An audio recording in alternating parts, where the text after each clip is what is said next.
Good evening, everyone. Praise the Lord because we are all found in the house of the Lord. Praise the Lord. Praise the Lord for the wonderful testimonies that we heard from our dear sisters, no? My heart's rejoice because el testimony di Sister Nancy and the Sister Melanie is very related with what I am going to share this evening. Our topic for tonight is Christians' victory over trials and temptations. Christians' victory over trials and temptations.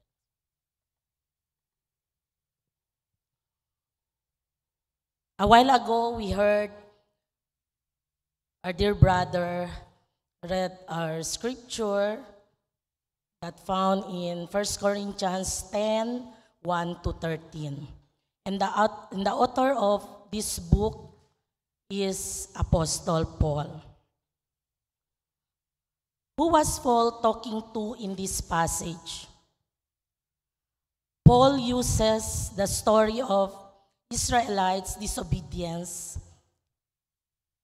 in the wilderness, also concerning idolatry and sexual immorality, relevant to illustrate his warning to the Corinthians, even to those chosen by God, can go badly astray if they do whatever their privileges are liable to destruction. The warning was given not only to the Corinthians, even to those chosen by God.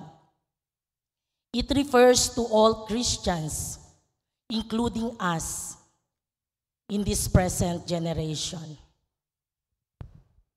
What does the Bible say about trials and temptation? In 1 Corinthians 10:13 says, "No temptation has overtaken you except what is common to mankind. And God is faithful.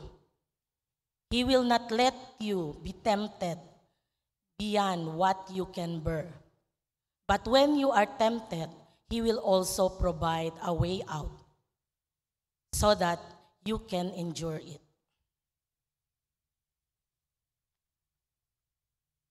What was Paul trying to say in this passage?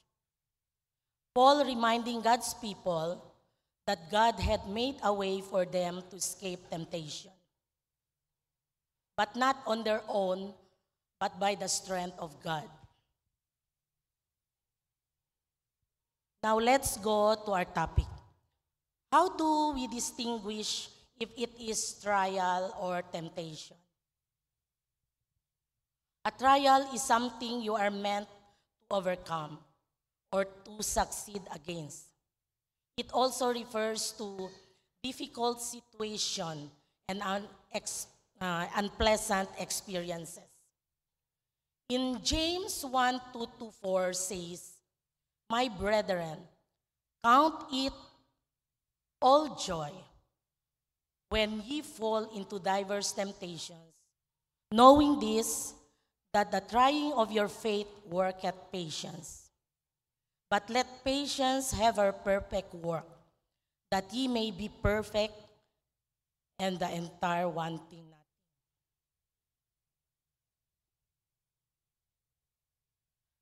What do you think the purpose of trials in Christianity? God uses trials to condition our heart for holiness and to increase our spiritual maturity. And it's found in James 2:12. When difficulties come into your life, do you grumble, complain, and resist? Or do you respond the way God desires? With a joyful attitude a humble and submissive heart, and an understanding of what He wants to accomplish in your life. Sometimes people mistakenly think that after their salvation, God is going to make life comfortable and stress-free. But that's not what Scripture promises. In John 16:33, Jesus said, we would have trouble. And in Peter 4:12, Peter told us not to be surprised at the fiery ordeals that come upon us for our testing. And the good example here is the gold. El gold, akel taponi kita na puego, no? Tasabi kita na pure gold ele si hindi eleta diriti. So, ansina tamen ka naton tante si Lord. In Hebrews 12:4-11, the writer of Hebrews wrote that our Heavenly Father disciplines and trains us as His beloved children, so we may share His holiness. James commands to consider trials as all joy. Makes no sense unless we see them as opportunities for spiritual growth. Trials are designed by the Lord, not test our faith, to test our faith, humility, submission, and values. We can either waste our difficulties by defiant resisting God or benefit by trusting in and depending on Him.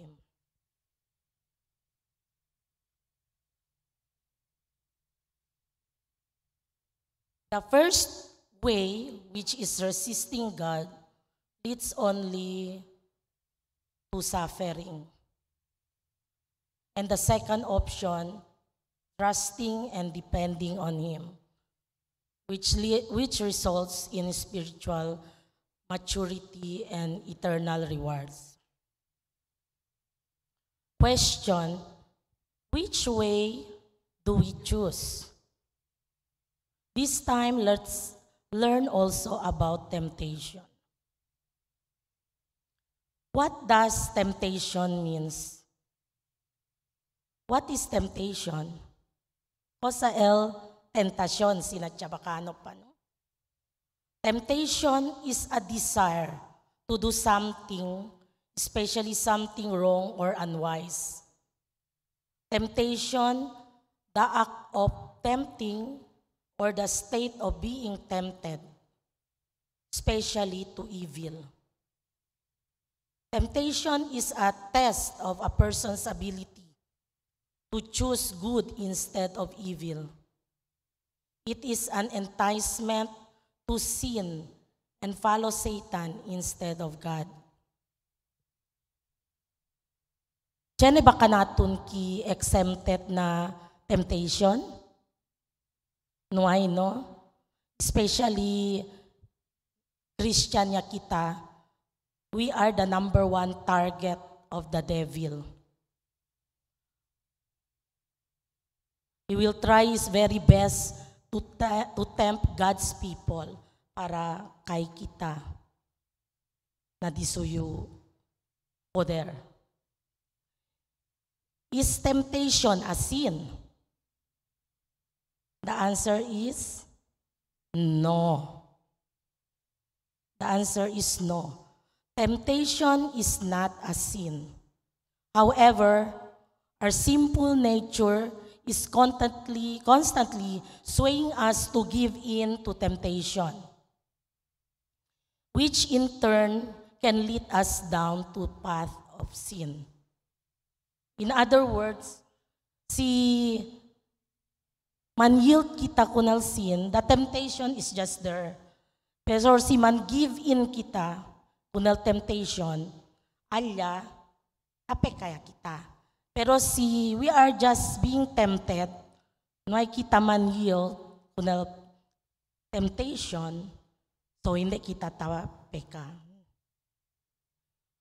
There are three sources of temptation. Very importante para pwede kita sabi, kosa gayot, el sources de tentasyon, onde kat ese mga tentasyon tasali. The first one is the world. The world have been described as indifference and opposition to God's design, empty, passing values. The second one, the flesh, have been described as gluttony and sexual immorality, our corrupt inclination, disordered passions. And the third is the devil. The devil have been described as a real personal enemy, a fallen angel, a father of all lies. The Bible declares the devil is a source of all temptation. Do you agree with that? Na el devil el source?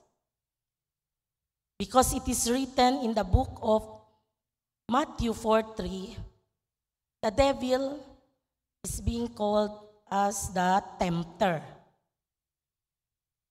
Nombra kunele alyat and describe kunele as the tempter.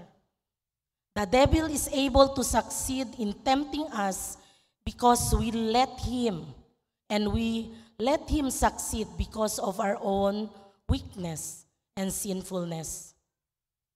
In the book of Matthew 4, even Jesus experienced to be tempted by the devil. Kosas te mga tentasyon, yan experience si Jesus na takina Matthew 4. One is turning stone into bread, bowing to Satan and putting God to test were the three temptations which the devil thought he could win over Jesus. But Jesus never gave into the temptation, and Satan was defeated. Praise the Lord. Can you say praise the Lord to Jesus? Kaya sa perdido si Satanas? Por caso con Jesus? Kay si Jesus bien poderoso. Él lang el bien poderoso. Kay all power in heaven and in earth has given to Jesus. Praise the Lord. What are the temptations that Christians face in their lives, in their daily lives? Siguro todo kita tan experience di ba? Todo kita, como habla kita primero, no hay kanaton exempted kung mga tentasyon because we are human. One is the lust of the eyes.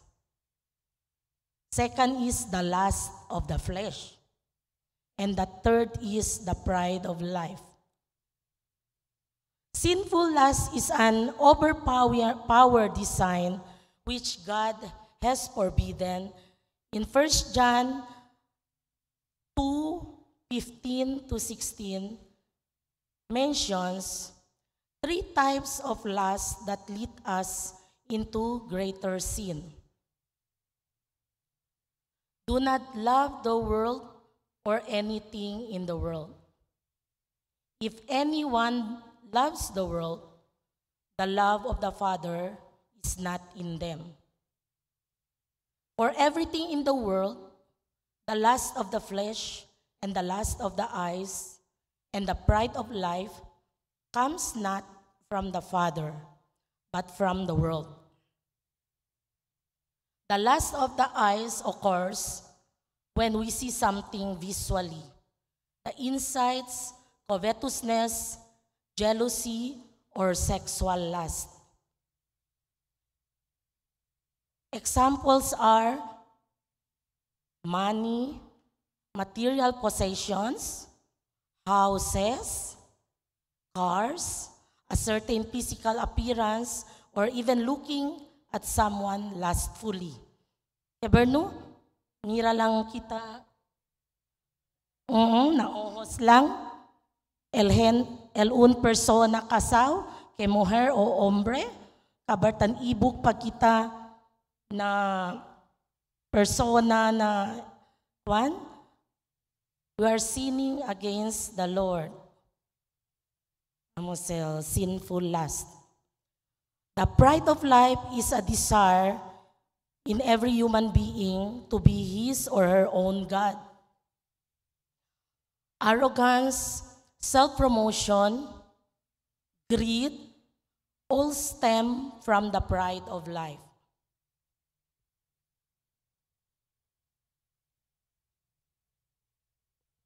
If we say arrogance, it means an insulting way of thinking or behaving that comes from believing that you are better, smarter, or even more important than other people.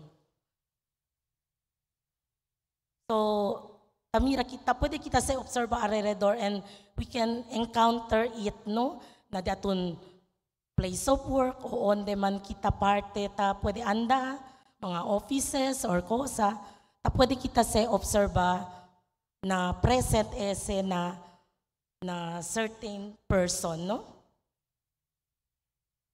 Greed is a type of selfishness or having selfish desire for wealth, possessions, wanting more than one needs or more than one's fair share as of food. So, chene di atun, maskin chene yan, hindi pa kontento. Kere pa kaya chene mas mucho, kabar hindi sabi man share. No? So, hindi pleasing kun Lord. Amo set abla kita, greed kita. Kaya hindi kita kontento. Chene ya uno auto, chene nuevo, for example, chene kotse. Ara, present, mira tamen otro model, compra tamen. Kabar talya naman junk na mga parking area di ila, no? So, iskuya lang kita kosa kwan, which is hindi amangkat kel abla kwan gayod, no? Less important amang kel. Kabar, chene mucho ya ropa. Kompra pa gayod. Kabar, hindi man tan share el ropa na kwan, no? Kabar, chene tamen. One description del greed akel kasi sa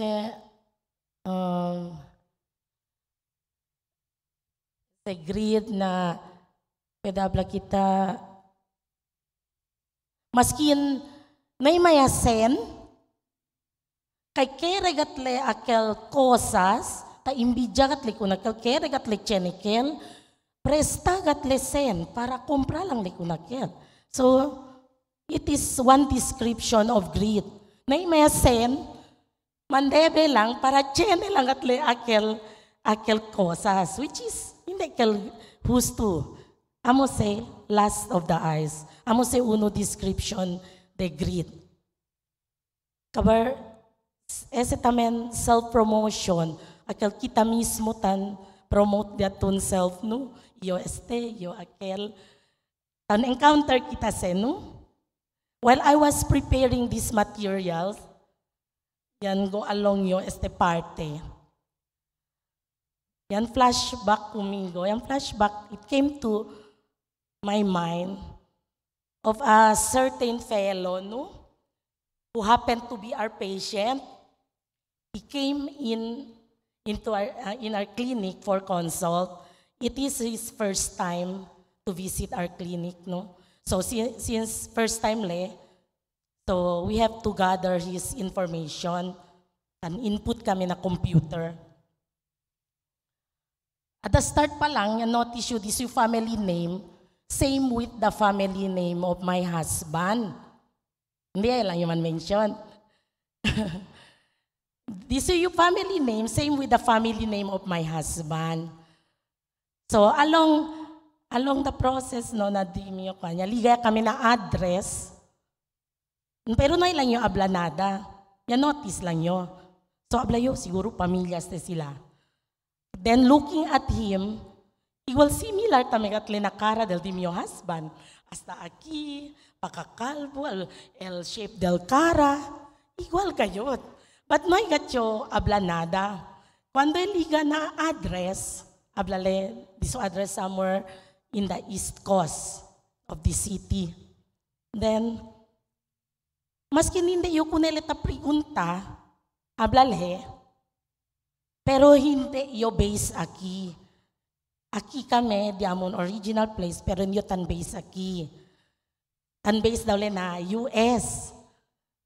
Then, tiyan daw kebira na US, kaya tiyan daw work alya. Pero si Mira Tukunele, senior yale. But he kept on talking and talking, na para tiyan lang interaction. So I said to him, good sir, no? Na Amerika, bonito. Kay maskin senior ya tu, ta pwede pa katrabaho, si. Este di mio trabaho. Or uy lang yo. Bele, para kreto dahil yung mira contigo di mi ID, mira tu. Este di mi trabaho. So, ansinan lang yo. Para tiyan more interaction, habla yo, di mio marido, sir, dito apelido, sir, same with the middle name of my husband. Habla yo, which is di mi mother-in-law, it means di mi mother-in-law, igual na dito yung apelido, which their origin is from your place. Even the lola of my husband, ya entera, ali na place na este. No yo man expect, cosa leya, contesta conmigo. Never that you man expect. ¿Sabe ustedes cosa leya, contesta conmigo? Si Rico, diamon pamilya. Kung sa Tagalog pa, kung mayaman, pamilya, pamilya namin yon. I posted a while. I didn't know how to react, but I just kept silent and finished yung gathering of information.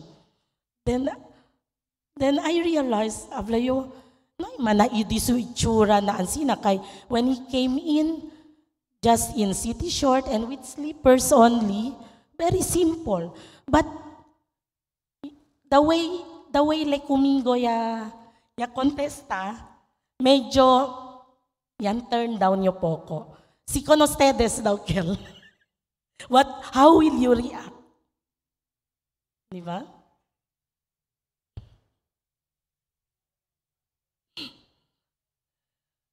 So how do we overcome temptations? How do we react to temptations? Temptation kasi in many kinds, in many ways. Todo kita tan experience temptation, otro klase de tentasyon. Kita se sabe, no? Siguro, we are overcomers namin. No? As a Christian, we have to overcome temptation. Kaya amo sa el will the Lord. Hindi kita para sa perdido. He promised us victory, di ba? God promised, Jesus promised us victory. That's why He died on the cross of Calvary. How to overcome temptation? One is watch and pray that ye enter not into temptation. It is found in Matthew 26:41. So tabla ki si Lord, watch and pray. Hindi lang pray. Kabar pray pa kita, seraw ohos. Diatun kalaban, takya ka naton. No? Especially si tan pray kita demon possess, hindi kita para sera ohos. Dapat nakadilat kay iyo biktima yo de demon possess. Anytime, kere tu bomya gente, ta bomya le. Ansina, el demon possess. Como tabla yo uno yo de demon possess victim. When I was possessed, I know what happened from the start to the end.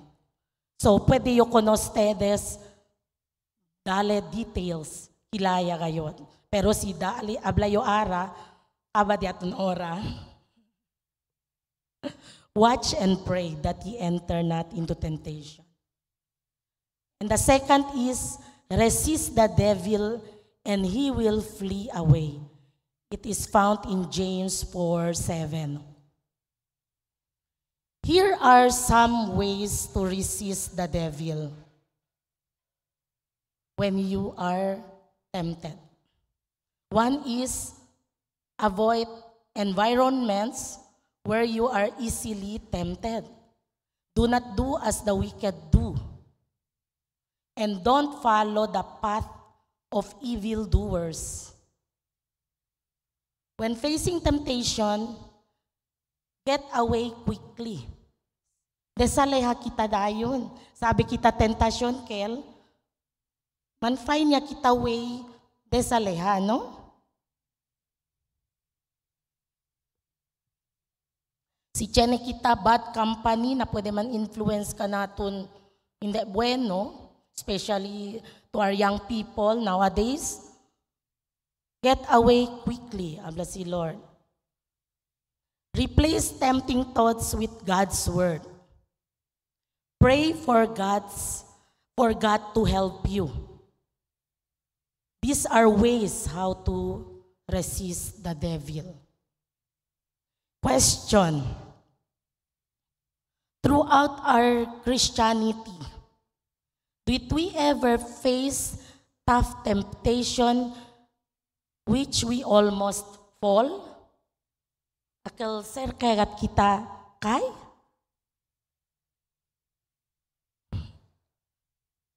Sinuway el word of God na di atun korason, yakayagat kita, no?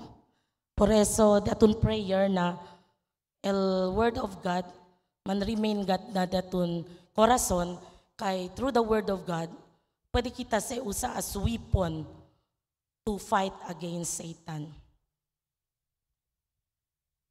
Another situation pwede yung man share with regards to this topic. O sa'yo yan experience na di mi life which I almost fall. Pwede yung habla. Si cosa se, I almost fall in sexual immorality. Pwede kita habla, no? Some of my sisters here, I knew about it already, like Sister Mirna. Perhaps most of you here, nuay sabi esa istorya kay yan share yo se. Ya pwede yo se man share akal during the time na young people pa iyo.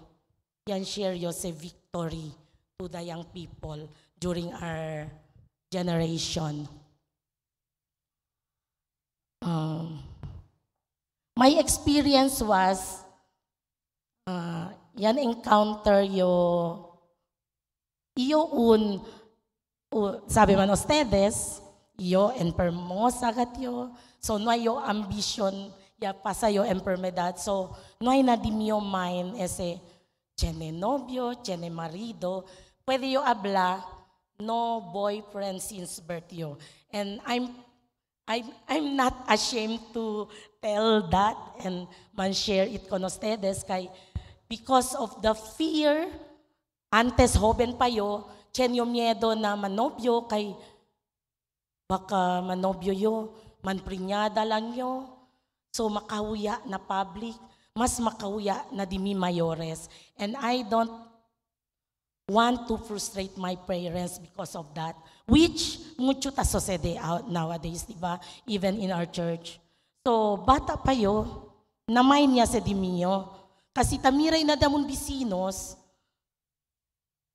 tamprinyada sila, kabarbolbe sila nakasa with their mga karelasyon, tapalma diyakat kanila tila mga mayores, kay panyaman, grande albarika. So kami, tamirase, so ablayo, hindi iyo kere dakil klase bida. So tatyan niya yung wisyo, mamaskin bata pa yo.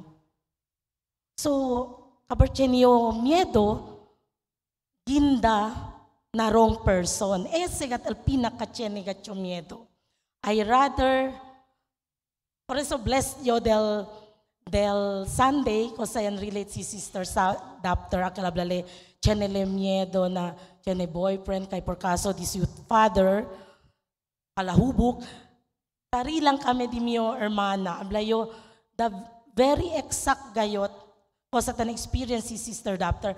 Amo taming gatiyo, hasta, hindi lang yo tapensa kasa, no? Hindi lang at yo tapensa kasa kay, no carry yo ginda na wrong person. Ese gat el pinaka greatest fear di miyo.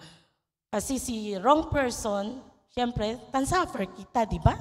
Aber, nowadays pa man, todo bonito, tamanda uwi contigo, no? So, este di mi experience, through common friends, I happened to meet a guy. Sabi yo, married le. But no sabi yo, kay separated le. No? Sabi yo, married le, but no sabi yo, separated le. And this guy, ay konosido yaman kami, no? Happened to ask me, ablale, ay, na Foursquare gali to tan church? Siyempre, you about church, proud tamin nyo man introduce our church. Yes, na Foursquare yo tan church. Why? Sabi man to about Foursquare, alapale, kasi tan church kami alipat di miyo wife. Ablayo, good to hear that. Ablayo, the church is open and you are welcome to attend our services. So, kwan pa yun, no? Little that I know na separated yagali sila. Ablale, ablayo, bring your wife with you and sinayo. So, alayo ya sabi kay, separated ya daw sila this wife. Kay, yan alaw man abroad, then this wife ya siya relasyon alya with the driver, no sa pakilaya, no? So, they got separated. Then, so, alayo ya sabi kay, separado le.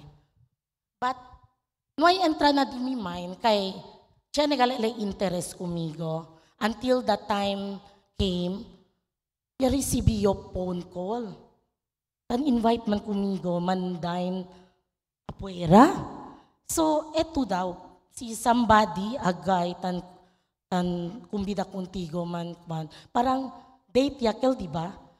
So, pero hindi yakel tan put malis. Yan wonder lang yung, porque sa elita kumbida. Then, I kept on refusing him.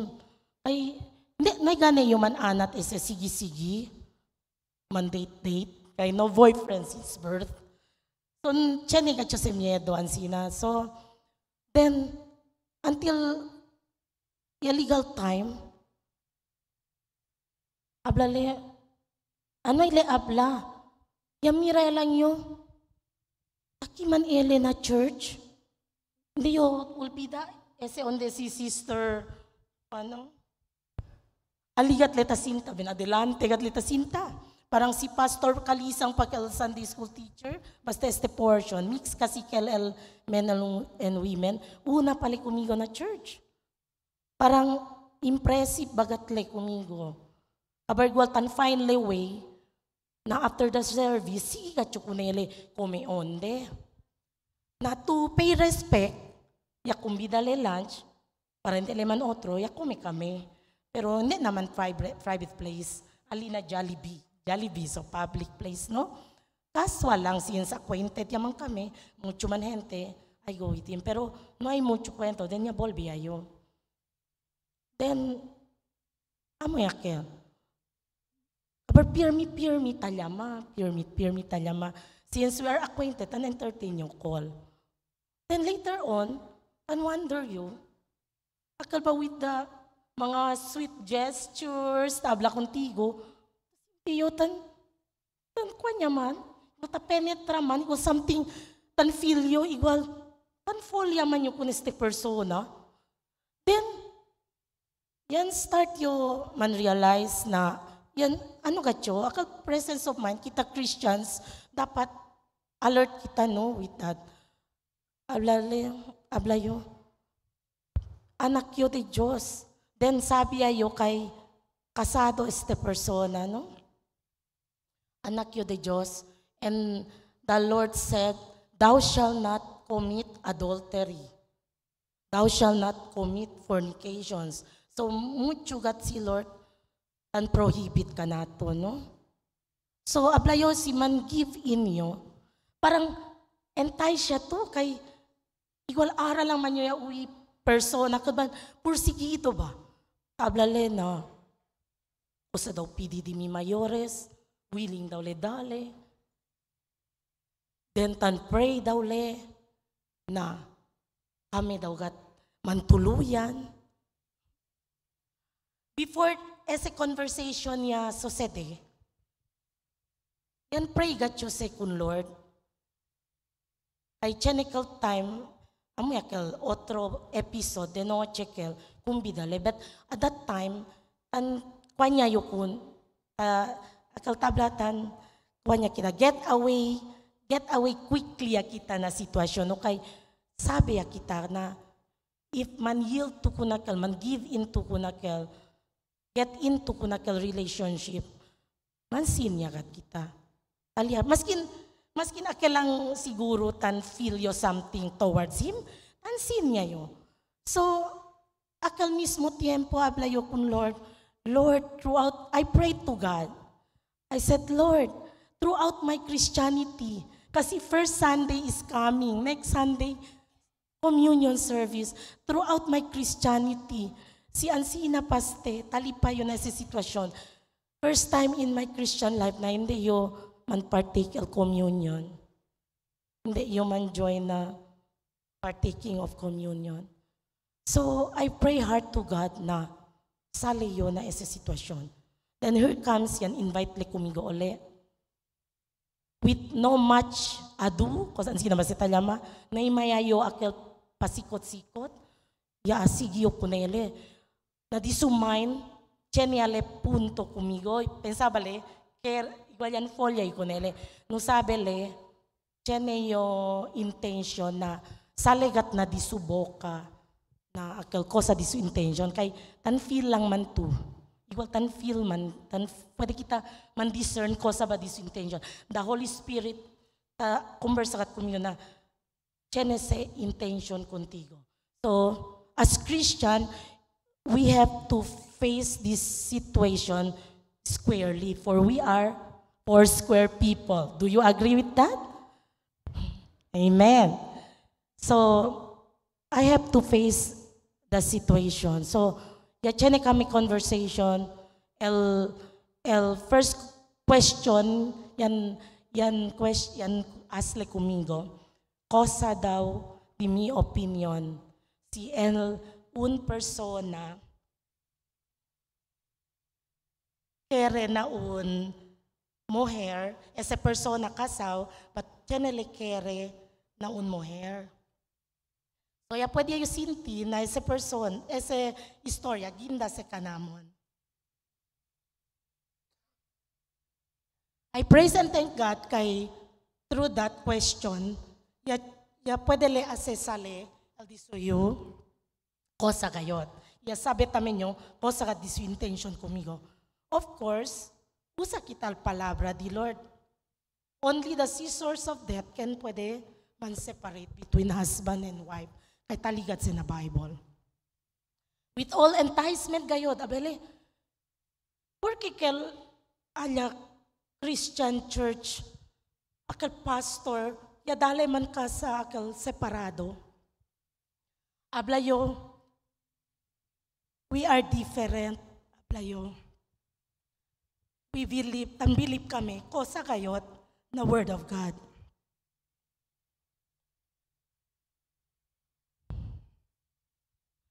Ablablale, tan pray daw katle na kami man tuluyan. Ablayo, si tan pray to, nakita man tuluyan, iyo, tan pray yo, pero hindi yo tasigi, kosa ni mio feelings. Tauyo el boses de Diyos, si habla el Diyos, etu persona para di mio ese. But ara pa lang, hablay contigo, hindi etu el persona para kumigo. Kay itu, separado tu. Bibo pa dito mujer. Hablay ko nila si biudo tu, maskin tiyan pa tu anak, recibió contigo.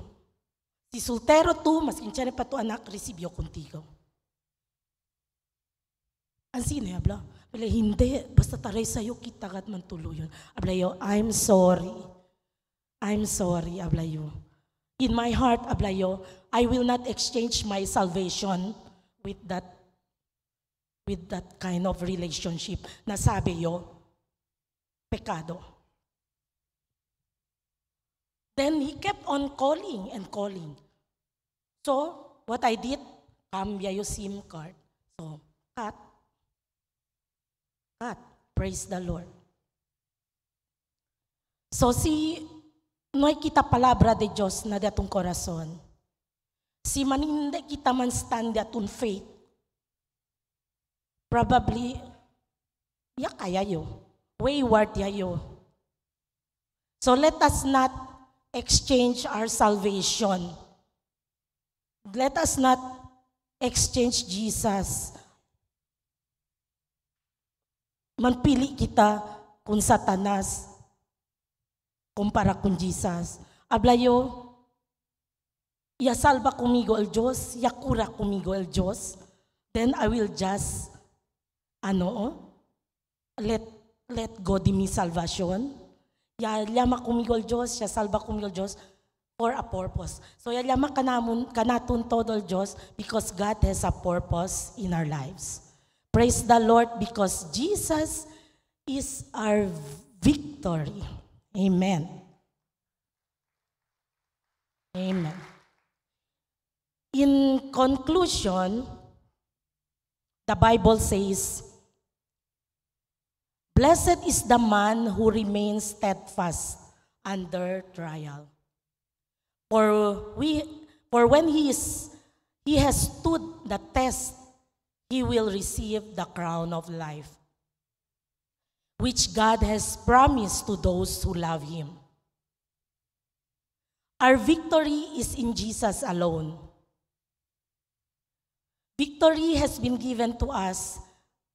That means we have total and complete victory in every area of our life. And over all the power, the adversary. We have absolute victory in Jesus Christ. Victory is a gift we received in him the moment we accepted Jesus as our Lord and Savior. Let's be encouraged with this passage in 1 Corinthians 15:57 to 58, which says, but thanks be to God, which giveth us victory through our Lord Jesus Christ.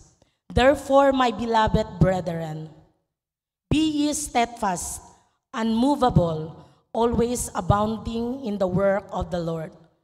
For as much as ye know that your labor is not in vain in the Lord. Glory to God. Amen and amen. Praise the Lord.